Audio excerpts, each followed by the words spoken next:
Você tem insônia? Tem dificuldade para pegar no sono? Se é o seu caso, fica aí, porque a gente vai falar sobre isso hoje nesse vídeo.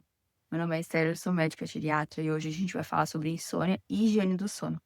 E se você não sabe o que é higiene do sono, esse vídeo é muito para você. Bom, higiene do sono é o ato de se preparar para dormir. Por quê? A gente tem uma vida agitada, né? Trabalha, faz as atividades de casa, os afazeres.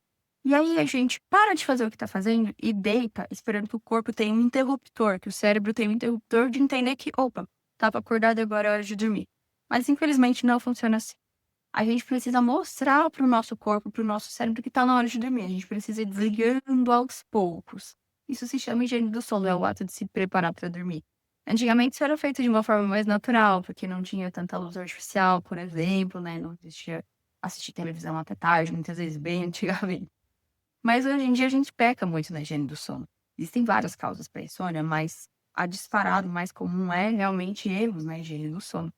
Então é uma das primeiras coisas que a gente tem que corrigir antes de, investigar outras causas, antes de ir adiante, né.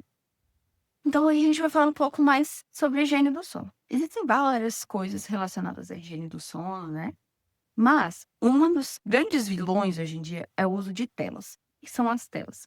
É o uso da televisão, o uso do computador, do tablet ali, o iPad, do celular logo antes de dormir. Por quê?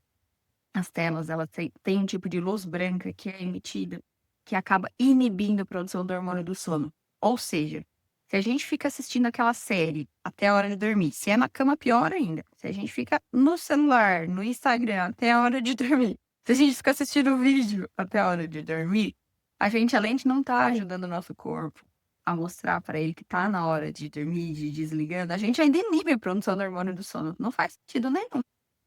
Então eu pensei nisso, em como a gente fazer para evitar as telas, porque o fato é que hoje em dia a gente tá tão, assim, acostumado, né, a ter o lazer na frente da televisão, com o celular na mão, assistindo uma série, um filme, que às vezes fica até difícil de pensar em coisas para fazer logo antes de dormir sem envolver telas.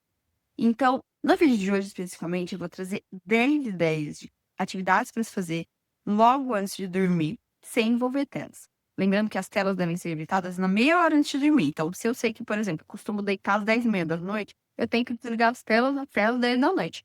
E aí, nessa meia hora que sobra, eu vou trazer algumas ideias aí do que dá para fazer de atividade. Número um, ler. Essa parece batida, mas, gente, funciona muito. Para mim mesmo é o melhor solução. A leitura, por mais que, às vezes, mesmo sendo uma leitura, assim, um pouco mais estimulante, uma leitura de lazer, de um suspense, por não envolver tela, ela acaba ajudando a trazer aquele soninho mesmo. Então, pode ser uma leitura do que você desejar, pode ser uma leitura de livro, de revista, de jornal, da Bíblia, não tem problema. O importante é ser uma leitura longe de tela. 2, fazer palavras cruzadas. Mesma ideia. Por mais que palavras cruzadas também envolvam, de certa forma, um estímulo do cérebro, a gente tá longe de tela, né, então acaba também tendo esse efeito legal, assim, de ir desligando e relaxando aos pouquinhos, sabe. É bem uma boa ideia. 3, gosto bastante dessa também. Preparar a roupa e o café da manhã do outro dia. Como assim? Quando eu sei que eu vou acordar bem cedinho, dá aquela preguicinha, aquela vontade de ficar uns 15 minutos a mais na cama, eu já deixo meu café da manhã preparado na noite anterior. Então, se eu vou fazer um mingau, às vezes eu já deixo tudo misturado, a fruta picadinha, o ovo já separado, batido para fazer um omelete, por exemplo, o leite separado. No outro dia eu só coloco no fogo, às vezes nem precisa colocar no fogo. Dessa forma, eu economizo aquele tempinho no outro dia. E já é um tempo que eu fico longe da tela. Então, se eu tô assistindo alguma coisa, tô mexendo no celular, em vez de desligar e já ir pra cama pra dormir, eu uso esse tempinho pra me preparar para outro dia. Eu gosto de já deixar a roupa tudo separado, sabe? Que aí, assim, eu acordo, tá tudo prontinho. E o tempo que eu gastei no outro dia, eu economizo nesse novo dia. E é um tempo que realmente a gente acaba relaxando por estar longe de tela. 4, orar, meditar.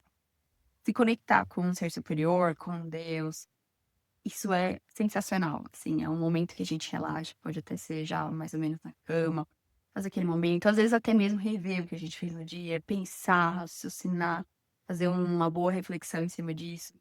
A gente ali com os nossos próprios pensamentos e se conectando, isso traz um relaxamento sem igual. 5, planejar o próximo dia. Esse também envolve o planejamento do próximo dia. Então, por que não? Papelzinho mesmo, escrevendo no papel: "Ah, vou acordar tal hora, vou tomar meu café da manhã que vai ser assim, vou, quem sabe, ir na academia, depois eu vou me arrumar para ir trabalhar ou vou fazer atividade de casa, ou vou no mercado que eu tô precisando ir. Esse tempo para planejamento, por mais que envolva também um certo estímulo do cérebro, é um tempo que muitas vezes serve pra gente ir desligando. E por não ver telas já ajuda bastante a não inibir aquele hormônio do sono. 6, ligar pra alguém. Claro, tem gente que dá uma agitada na gente, mas se for, assim, um familiar querido, um amigo querido, às vezes aquela ligação logo antes de dormir, desde que não seja muito tarde, né, ou se a gente tem intimidade suficiente pra saber que não tá atrapalhando a pessoa, pode ser um momento gostoso de reviver boas memórias, não tem um jeito de passar rapidinho esse tempo, sabe? Pode ser uma boa ideia também. 7, ouvir música. A gente perdeu o costume de ouvir música com tranquilidade, né, hoje em dia a gente ouve música enquanto tá fazendo outras atividades. Mas imagina só a cena, você aí no sofá da sua sala, uma meia luz ligada, quem sabe um aroma ligado, se você gosta, assim, uma velinha ou então difusor de aromas, um pijaminha bem quentinho agora no inverno mesmo, perfeito. Um chazinho, um chazinho relaxante sem cafeína, por favor. E uma musiquinha tranquila, uma playlist, um CD, enfim, qualquer coisa, um disco de vinil, se for o seu caso. Qualquer coisa que ajude a trazer maior relaxamento para aquele momento, uma concentração na música, sabe? Quem sabe tirar tudo da cabeça, tirar as 1000 atividades e ficar ali só na música, pode ajudar também. 8, alongamento e respiração profunda. O fato de fazer aquela respiração, assim, sentir o ar entrando e soltar bem devagarinho, isso ajuda a relaxar demais. Dá pra fazer algumas vezes, junto com o alongamento também. O alongamento pode ser feito ali no chão, de pé, enfim. Existem aqueles alongamentos, né, que todo mundo conhece, mas se você quer conhecer mais ou acha que, isso é pouco tempo, né, dá sim pra fazer um alongamento ali de 20 minutos, meia hora, viu. Tem que dar uma procurada, procura em vídeos, qualquer coisa pra não ficar ali com a tela na hora, vê antes, anota os alongamentos ou tenta praticar antes do horário da noite. Se feito ali depois do banho, com um pijaminha quentinho, é maravilhoso, viu. Esses alongamentos ajudam a dar muito sono, duvido que não vai começar a bocejar ali no meio do alongamento. 9, cuidar de plantas. É inegável que cuidar de plantas, entrar em contato com o verde, traz uma paz, traz uma tranquilidade, nos conecta com algo mais profundo. É um momento que a gente precisa focar ali, sabe, sem ficar com 1000 coisas na cabeça. E morar em apartamento não é desculpa não, eu tô aqui de prova, tá aparecendo a minha hortinha, que é super pequenininha, mas é minha hortinha de estimação, moro em apartamento. Então dá sim pra ter planta mesmo dentro de casa, dentro de apartamento. E por mais que seja pouquinho, elas exigem cuidado, né.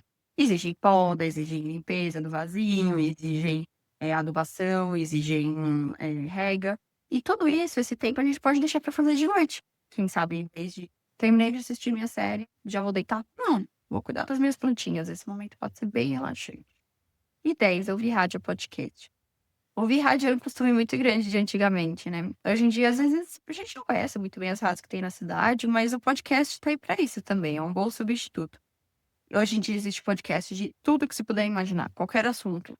Qualquer assunto que a gente puder imaginar, colocar lá, vai existir um podcast sobre isso. E é legal porque dá pra escutar a qualquer hora. Se você não tem costume, não sabe onde procurar, vale a pena, às vezes, pedir ajuda pra alguém, ou mesmo até mesmo no YouTube, tem vídeos, assim, né, que são o próprio podcast, alguém falando, assim, né.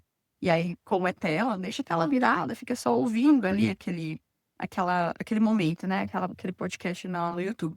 Isso é muito legal, principalmente se é um assunto mais tranquilo, mas também é legal pra concentrar e focar naquilo ali, e esquecer, tirar 1000 coisas da cabeça, e só o fato de não ver tela já ajuda muito. Essas são as minhas 10 dicas pra como substituir o tempo de tela logo antes de deitar. Eu gosto de assistir uma série, gosto de pegar o celular pra conversar com as pessoas, pra o meu tempo ali de lazer, não tem problema, mas não vá deitar logo depois, seu cérebro vai estar inibido. Se você deitar sem sono, isso é pior. Porque a gente fica naquela ansiedade de girar de um lado para o outro, isso não traz o sono, pelo contrário. Então vale a pena desligar e aí tirar essa meia horinha pra fazer uma dessas atividades ou qualquer uma outra que você tiver, né, que não envolva, telas, tá? Relaxar e garantir ter mais chance, né, de uma noite de sono com bastante qualidade.